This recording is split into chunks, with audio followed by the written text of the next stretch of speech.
So you're sitting in your brand new car and the feet are too close. What do? Do you extend it back, or do you get that fancy new button and you push the pedal down? Either way, you're extending, right? And that's what we're going to be talking about next.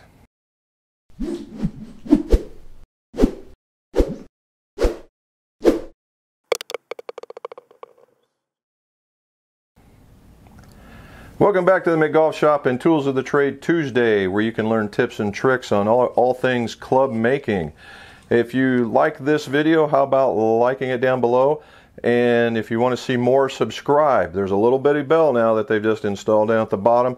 Click that bell and you will get notified of all these other ones that are coming out. This video is thank you to PC. He sent me an email and asked me in one of the show notes if I could show people how to extend a golf shaft. So thank you, PC. We're going to do that. Here it comes. And if any of you other guys out there have any questions or want to see something done in the shop, just put it in the show notes, send me an email, clubmaker@mcgolf.net, and I'll put it on the list of videos that I have for the year. Extending shafts, right? We're talking about extending shafts. So for one reason or another, right, you either somebody cut them down, you got a U set and not for you, or you're a really tall person and you need them extended because, well, it's just a more economical way as opposed to doing a total on reshaft, right? So how do we reshaft? Well, there's two different kinds, remember, two. You have a graphite reshaft and you have a steel reshaft. Now, we are going to talk about the graphite first, then the steel. Rule of thumb in the McGolf Shop is like material for like extension, meaning that you have a like, that's a graphite extender for end of the graphite, and steel for steel, okay? Now, I'm going to put in the show notes where I get these from, where I get the steel ones from, and there are some newer models of these guys out that make our life way better, and we'll talk about that too. So the first thing you want to do is you got to figure out what's the size of the hole that you're getting ready to make. Now, I have come across another issue where somebody has cut off this thing and it looks like they tried to bite it off, and it was just ragged and jagged as all get out. First thing you got to do is you got to square it up so it's nice and neat and clean. Okay, once it's nice and neat and clean, then you find what the inside diameter of that guy is. Now, I've been using these for years, and if you look, they've got those, that's that diamond pattern, and there's a lot of room in there in order to shave that down if necessary. That's what that's for. All right, and this is the regular size. I don't think if you can see that or not. There you go, regular. And then they made an oversized, and there's the oversized. And the oversized is just exactly that, it's bigger, okay? So you got to figure out which one's going to fit. So if I put the regular one in here, see that wiggling around stuff? That's not good. So we try the oversized. Oh, that don't fit. So what are you going to do now? Well, what you're going to do is you're going to sand the thing down. Using this, all right, you're going to sand it down. And you're going to sand it down in little bits and pieces, because you want this in here as tight as you possibly can be. So for speed purposes, I've already done that to another oversized, and in it goes, no wiggling, right? And you want to take that shoulder and go all the way to the bottom. Now, talking about the shoulder, when you get this all the way in there, you want to make sure that you have a smooth transition from the outside of this shaft to the outside of this. If it's small, typically these run a little small, so you're going to have to put another piece of tape on the outside. That's to make sure it's 1-to-1. You got to make it so that you don't have a shoulder. Why is that? Because when you go to slide your grip on, you have this opportunity of putting like a little bubble in there where, you know, it's big, big, big, big, big, big, small. Then it has the opportunity to turn, all right? So you want to make it the same size. So a couple pieces of tape and that's fixed. All right, so if you look, you know, I've taken off quite a bit in there, but that's still in there. And the idea is to rough this up so the epoxy has a way of, or a place to hold, right? The rougher it is, the better. And it wouldn't hurt if you wanted to run a pipe cleaner inside here. Not necessarily that big of a deal on graphite, but certainly if you wanted to rough it up, get it in there, and then when you get it all nice and glued, using 24-hour epoxy, not the quick stuff because it tends to be more brittle. Then you get that in there, you set it down just like that, and then you cut it to your length. Talking about length, these guys only come in a certain length. You see that from right to there? That's as big as this is going to get. Do you extend this? Absolutely not. All right. The reason why is because when you have this in here, there's a lot of torque going on because this is at the very back end of a grip that's where a lot of that torque is going on. Another rule of thumb at the golf shop, nothing gets extended over 1.5 inches. I try to stay at 1 inch, 1.5 inches max, okay? So that's what we do. So, we talked about it being too big. How about if it's too small? Alrighty, so we knew it was too small in the first part, right? We wiggled it in there and it wiggled around. So how do you make the too small fit to the too big? Now, why would you do that? Well, one is you'd have to take off too much material in order to make the big one small enough to go in. That's happened. I've done that before, and it makes it nice and thin. Masking tape. What I did is I just took a couple rolls or a string about masking tape about that long. I just rolled it around there, put it in there. Now it's nice and tight. Okay. It still has a shoulder, which means I'm going to have to put that tape on there, but at least it fits. And that's extending. Now,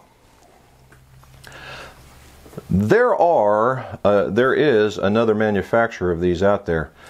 Just became real prevalent probably about a year ago. At least that's when it came to my attention. And they have multiple different sizes, and they come in a color combination, and they're actually quite a bit more beefy than this guy.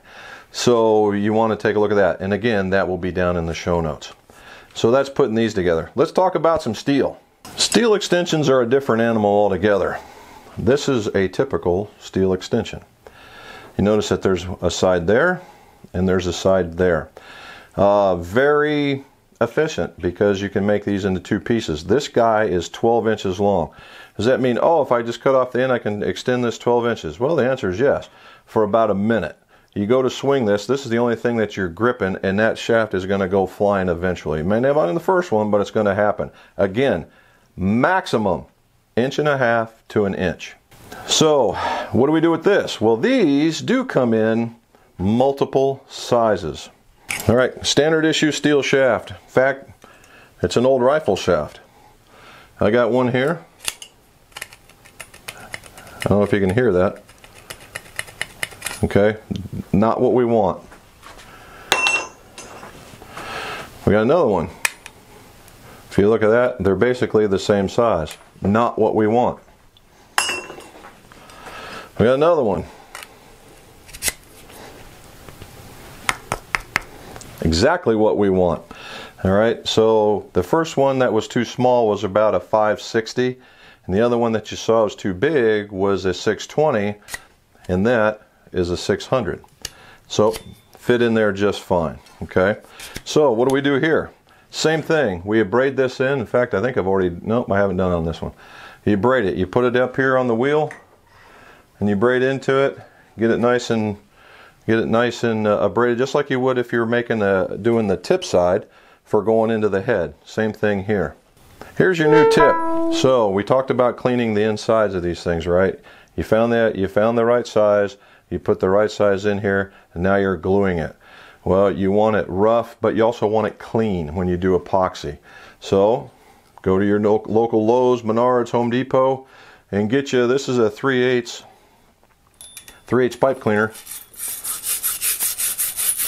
Clean that sucker out. Now, what I've seen people do, and I think it's a great idea, is they will go to a cut-off machine, they'll cut it off right there, and they'll chuck that up into a drill, and in and out it goes. It's a great idea. All right, so there's your tip. So now, in both cases, you've abraded the tip section of the extension, you've got it nice and cleaned out in the other part, you've put them together, you have your extension, no more than 1.5 inches, and after 24 hours, cut it, put the tape boundary on it if you need to, and away you go for a long time. I know there's guys out there that have tried longer and said, oh yeah, it works a long time. And it can, okay? But I've seen breakages at 2 inches, and I don't go there because I don't want breakages. All right, so at the 1.5 inches, you should still be pretty doggone good. And an 1.5 inches is a pretty good extension to begin with anyhow.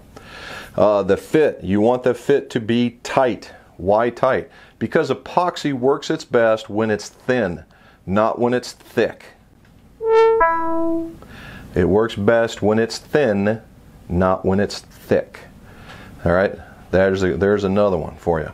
All right, so old school. How do we do this old school? Back in the day when there were wooden decks and iron men, and here's another thing.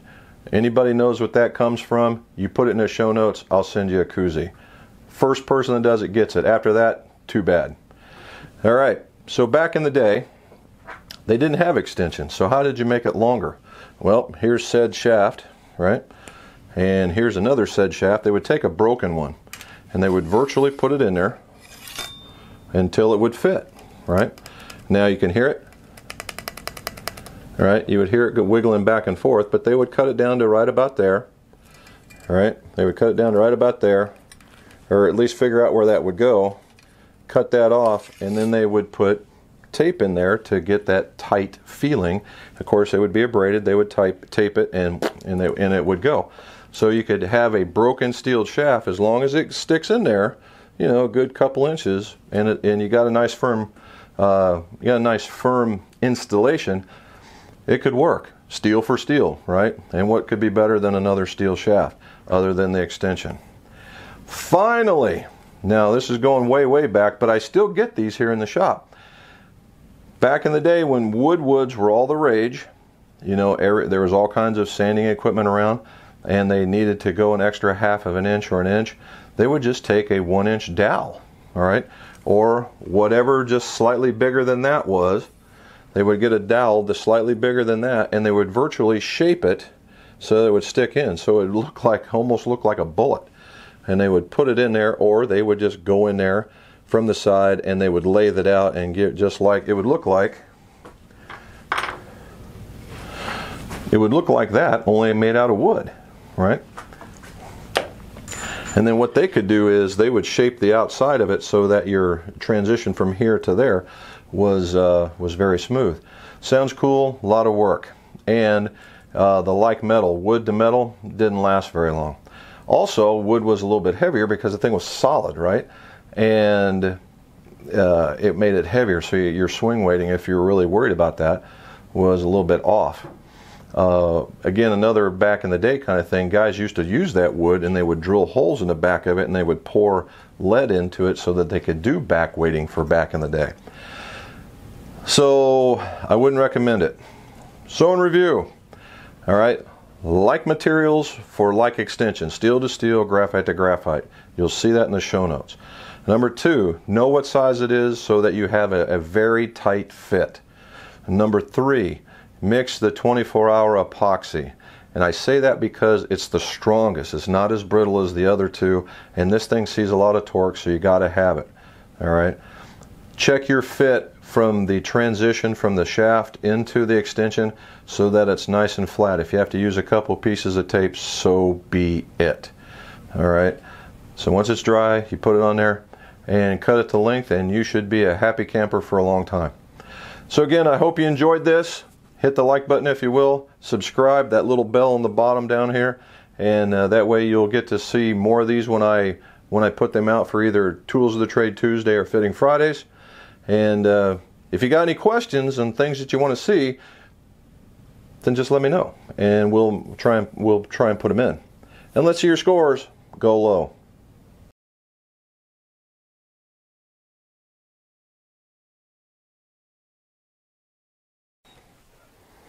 D. It's going in there. I'm putting it in the back. You know, it's raining like cats and dogs out there, and then the dog's got to go out. All right, so